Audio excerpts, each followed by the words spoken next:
Students, यहाँ पर हम इलेक्ट्रिकल पावर पर बात करेंगे और किसी रेजिस्टर में कितना पावर डिसिपेट होता है किसी सर्किट के अंदर, उसके लिए हम मैथमेटिकल एक्सप्रेशंस डिराइव करेंगे।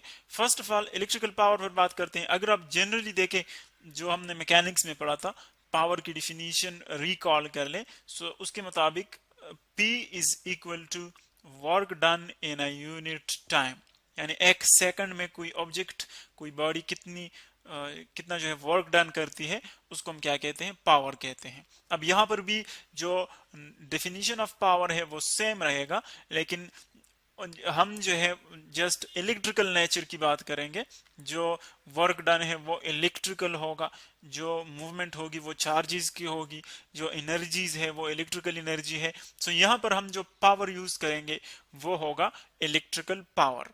अब देखें, जब हम चार्जेस के मूवमेंट की बात करते हैं, सो हमेशा सर्किट में हमारे पास एक जो इजी सिंपल सर्किट है, वहां पर एक बैटरी हम लेते हैं, और यहाँ पर अगर आप देखें सर्किट हम कंप्लीट करना चाहे, सपोज यहाँ पर एक रेजिस्टर आप अटैच कर ले, ये उसका सिंबॉलिकल रिप्रेजेंटेशन, और यू आप नेगेटिव के साथ उसको कनेक्ट कर ले, सो ये सर्किट कंप्लीट हो गया। आप देख रहे हैं कि एक हमारे पास पॉजिटिव ये टर्मिनल होता है बैटरी का, जिसको हम ये जो लॉन्गर साइड है उसको हम पॉजिटिव लेते हैं, ये हायर पोटेंशियल पर होता है, और शॉर्ट वन जो है वो नेगेटिव टर्मिनल है। ये रेजिस्टर है, इसको आप R से रिप्रेजेंट कर सकते हैं, और बैटरी के टर्मिनल के दरमियान जो पोटेंशियल डिफरेंस है उसको हम V से रिप्रेजेंट करते हैं। अब देखिए, पोटेंशियल डिफरेंस का मतलब ये है कि हायर पोटेंशियल और लोअर पोटेंशियल के दरमियान फर्क कितना है। यानी अगर मैं कहूं कि इस बैटरी का जो पोटेंशियल डिफरेंस है, जो वोल्टेज है, सपोज वोल्टेज भी हम इसको कहते हैं, पोटेंशियल डिफरेंस भी कहते हैं, सपोज वो है 6 वोल्ट्स। सो इसका मतलब ये है कि जो पॉजिटिव टर्मिनल है वो नेगेटिव टर्मिनल से 6 वोल्ट्स हायर है, जो पोटेंशियल है उसका। यानी अगर यहाँ पर फॉर एग्जांपल लेट सपोज 3 है तो इसका 9 होगा, अगर इसका 10 है तो इसका 16 होगा, यानी दोनों के दरमियान जो फर्क है वो है 6 वोल्ट्स का।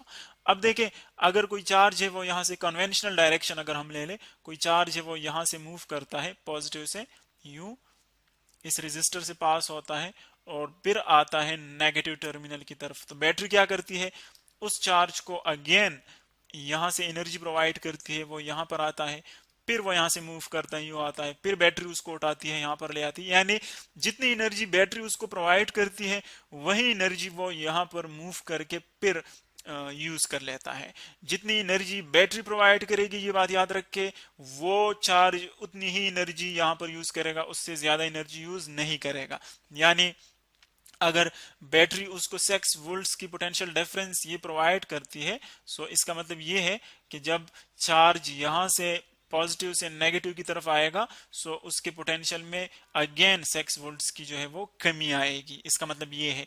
तो यहाँ पर जो वर्क डन होगा जब चार्ज मूव करेगा, सो देखिए अंडरस्टूड बात है कि वो वर्क डन भी करेगा, और जो वर्क डन है वो कितना होगा, इलेक्ट्रिकल वर्क डन हमारे पास जो है वो इक्वल होता है कि अगर एक चार्ज है Q और उसको आप पोटेंशियल डिफरेंस अप्लाई कर ले V पोटेंशियल डिफरेंस उसको प्रोवाइड कर ले, सो इन दोनों के प्रोडक्ट को हम क्या कहते हैं, इलेक्ट्रिकल वर्क डन। तो इसी फार्मूले को यूज करके अगर हम पावर की यही जो एक्सप्रेशन है उसको यूज कर लेते हैं, P यहाँ पर हम E लिख लेते हैं ताकि आपको पता चले कि ये इलेक्ट्रिकल पावर है, ये भी हमारे पास इलेक्ट्रिकल वर्क डन है।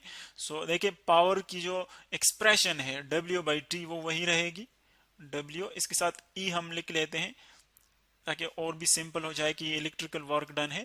तो देखें, यहाँ पर आप लिख सकते हैं, इसमें वैल्यूज पुट कर सकते हैं, PE इलेक्ट्रिकल पावर वो किसके इक्वल होगा, वर्क की जगह इसकी ये वैल्यू पुट कर ले, सो ये बन जाएगा QV, इसकी जगह आ जाएगा QV, और डिवाइडेड बाय ये टाइम अपनी जगह पर आ जाएगा।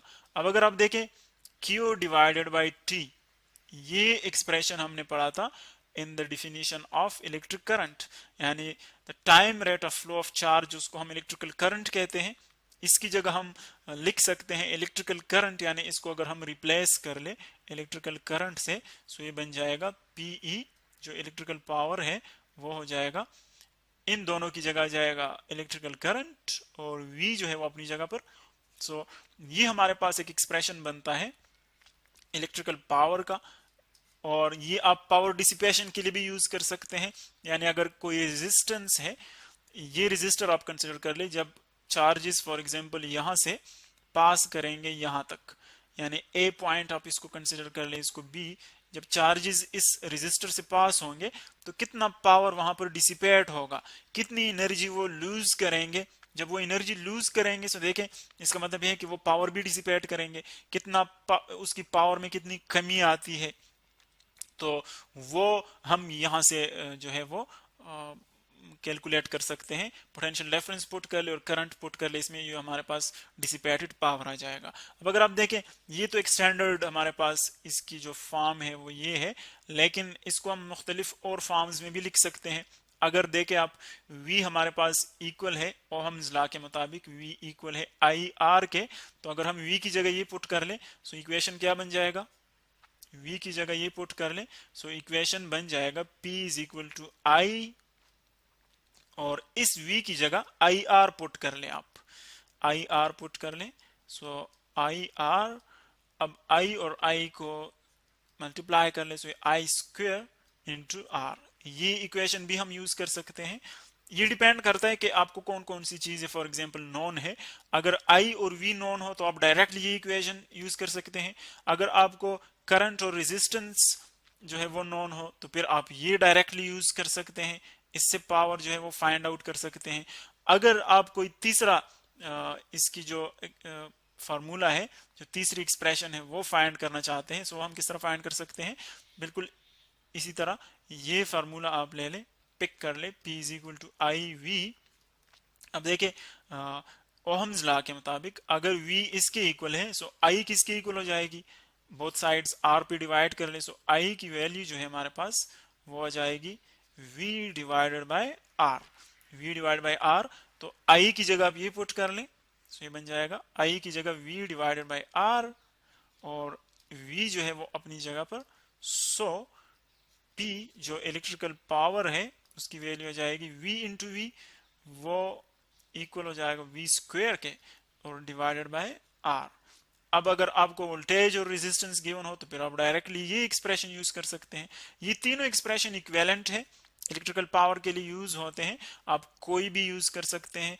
डिपेंड करता है कि जो प्रॉब्लम है या जो सिचुएशन है, जो सर्किट है, कौन कौन सी चीजें आपको गिवन है।